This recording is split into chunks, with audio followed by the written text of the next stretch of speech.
and neither did Twitch at the time of the ban.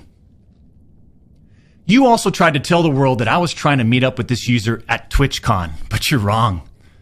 Let's set the record straight. I never intended to meet this user ever.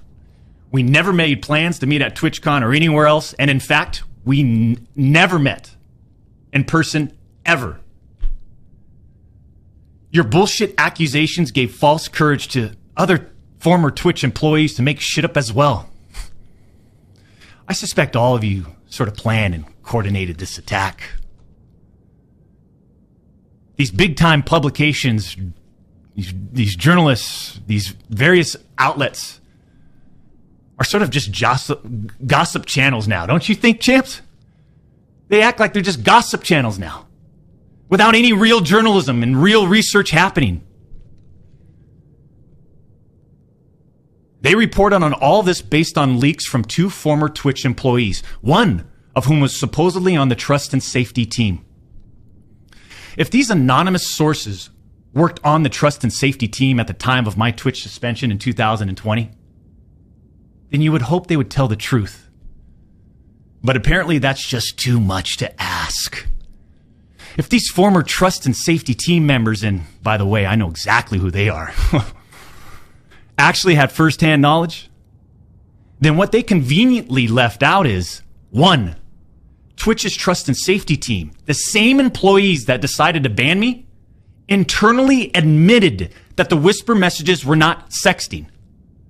And 2, Twitch's trust and safety team, the same employees that decided to ban me, internally acknowledged that the whispers did not constitute child sexual abuse material CSAM. I'll say it again. Neither I nor the Twitch user exchanged any sexual graphic messages or images. Cody Connors and these other anonymous sources are trying to paint a picture that I was exchanging sexually explicit messages and photos with this Twitch user. That never happened. I even used the word inappropriate, purposely. And look at how it was defined by everyone, champs. Huh? Including these defaming articles. I'm sorry, but mutual bantering with inappropriate jokes taken out of context should have never led to me getting banned from Twitch in the first place. I mean, how would each of you look if all of your private DMs, your text messages, your chats were looked at, dissected, and taken out of context by someone who's deliberately trying to find something inappropriate in those words? And this is not a situation where a victim publicly accuses someone of wrongdoing. That never happened here. We're talking about allegations that Twitch made against me as a half-baked reason for justifying their actions of suspending and shutting down my channel. Allegations that Twitch made without even a legal analysis of whether the whisper messages were legal. You see, I engage with my community. I engage with other streamers. And through Twitch Whispers, I communicate with Twitch users. Conversations that consisted of a variety of playing games and gaming politics, content creation, random stuff. This was the extent of my whispers with this Twitch user. On June 21st, 2020, my ex-Twitch partner manager learns that I exchanged whispers with the Twitch user. And I say ex-partner manager because for years, this guy didn't do anything for me, my community, or my channel. For years. I'm talking no front page love. You're talking about the face of the platform, right? Literally. The face of the platform. And I know Champions Club remembers this. We got zero front page love on the website. He was never on my channel. He didn't follow me on Twitter. He wouldn't even inform us about Twitch rival tournaments. We're talking about the 2-time Twitch rival tournament. Oh, I'm sorry. Would you want to play in it? We got zero support from this guy. And it was just so obvious that he carried a grudge against the 2-time. So after we signed with Twitch in 2019, we asked for a new partner manager. And just a few months later, that ex-Twitch partner manager is directly involved with getting me banned. Coincidence?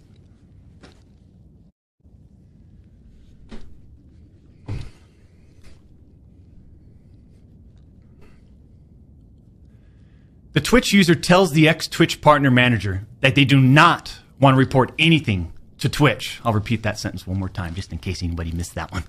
The Twitch user tells this ex-Twitch partner manager that they do not want to report anything to Twitch. But this ex-Twitch partner manager encourages the user and even directs them to file a report directly with Twitch, even though the user told him clearly that we never physically met anywhere and that no photographs were exchanged. On June 24th, 2020, Twitch's special operations team receives and reviews the user's report. They find no issues and determine that it did not warrant any further escalation to Twitch's law enforcement response team. That would have been the end. That should have been the end. But that partner manager, oh boy, did he had it out. He had it out for the two-time. He finds out that no further action will be taken, so what does he do? He personally escalates the report to a friend on the Twitch's LER team. The LER team, remember, that's the Twitch's law enforcement response team. He escalates the report to a friend on Twitch's LER team. So a day later, on June 25th, the LER analyst pulls the entirety of the whisper messages and begins discussing them with his director of the LER team. Mind you, this director is on vacation at that time and does not have access to their computer or work files. Let me just remind you, I went through a multi-year, big-time arbitration, okay? And, you discover a lot of stuff. Mind you, this director is on vacation at that time. The LER analyst cherry picks and sends a few targeted excerpts out of context from the whisper messages to this director. Now, if you do this, you can make anyone's messages look inappropriate, even when they aren't. Within less than 1 hour, this LER analyst and his director have made the decision to suspend me from Twitch. Twitch submits a report to NCMEC. You guys all read those little articles, huh? The NCMEC. Twitch submits that report. The National Center for Missing and Exploited Children. Guess what? As far as I know, and over 4 years have passed, they didn't do anything with the report. As far as I know, they didn't escalate Twitch's report to law enforcement. Mind you, the same people that made this decision admit internally that the messages did not constitute sexting. The same people that made this decision at Twitch admit internally that the messages did not warrant any child sexual abuse material charge.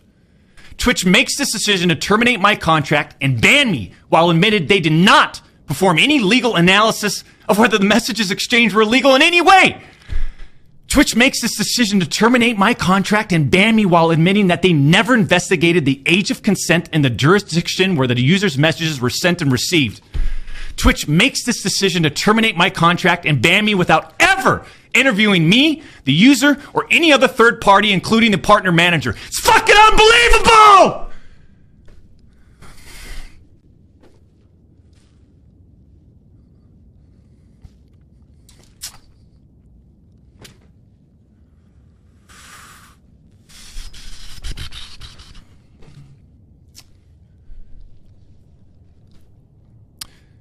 I'm not going to get into every detail regarding my legal case, but these former Twitch employees that claim to have firsthand knowledge, they just don't have a clue. They didn't report any facts. The judge in the case determined that the whispers were not illegal. So then why did Twitch use these messages against me? Why did Twitch treat the doc so differently from their other streamers? I mean, outside of the obvious. I mean, just take a look at me. Right? Unfiltered. The realest motherfucker in this industry. 6'8", gorgeous, athletic, successful, college degree, college athlete, bourbon business, gaming studio, beautiful family. And trust me, we've worked hard for over a decade to improve as a person, a husband, and father and to get where we're at today. I mean, I'm in such a good place today. And all these people, they all act like they're just so perfect. I'm not perfect.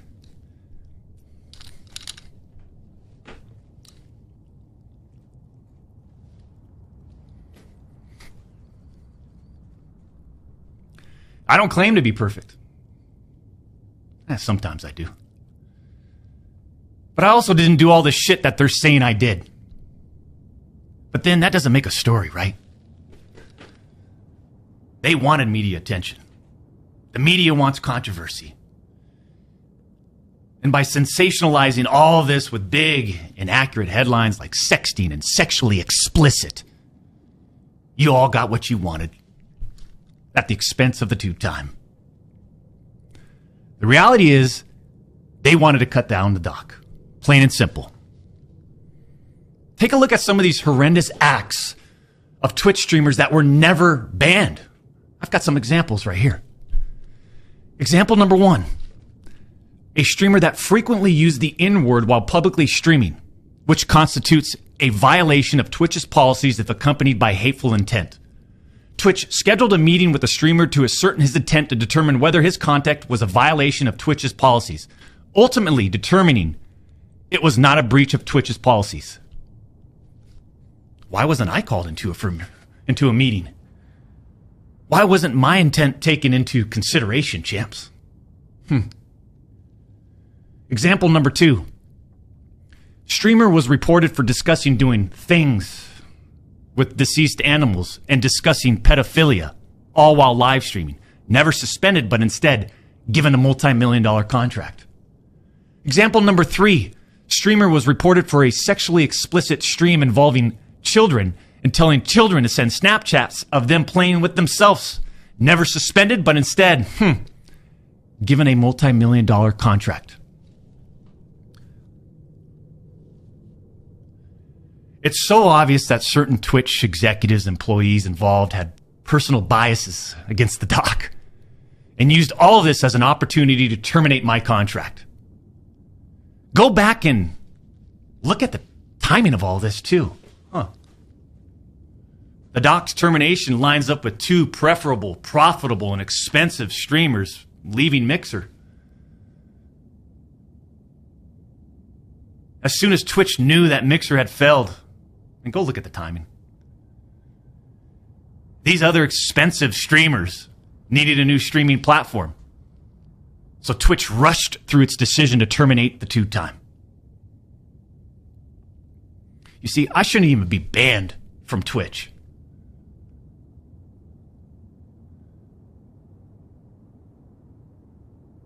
It has affected us on so many levels. Back in 2020, and now in 2024.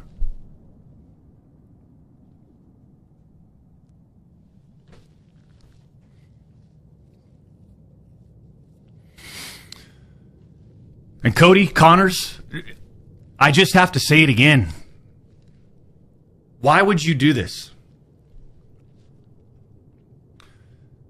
Like I said, this was handled professionally years ago. No fucking wrongdoing. But because of you, Cody, we just lost. Fuck, man.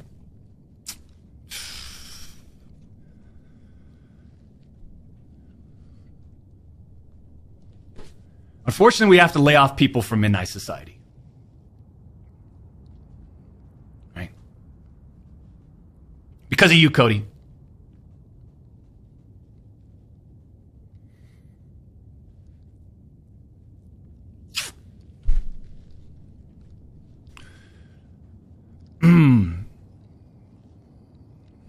You know, through all this, we are where we are. And like a fucking man, I'll accept it. What I don't accept is sitting quietly by and let these idiots attack me with false accusations. No. For all these doc haters out there too, oh man, the ones that project and project and project and project and worry about everyone else's problems, right? I can't understand that mindset. I could care less. We've always stayed in our lane. But somehow, some way, these people, they just get in our lane. For all you doc haters, I'm sure you'll dissect all of this and still find a way to publicly criticize me. Do what you need to do. I'll say this isn't for you. This was for my team today, my community, my friends, La Familia that have supported me. And I'm not denying the exchange of whispers, champs. I'm not denying that to all of you out there. It looks bad. I have no way of knowing if the Twitch user thought our exchange of whispers was inappropriate. If it was, I apologize. All I know is that I never did what Twitch, Cody Connors, or the public is claiming that I did.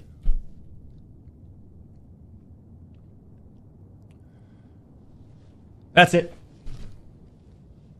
I'm not saying anything more about any of this, right? Unless I need to, because trust me, I have more I haven't disclosed. I just want to get back to what we do best. Put on a show and climb our way to the tippity top of the mountain, man. In our own lane.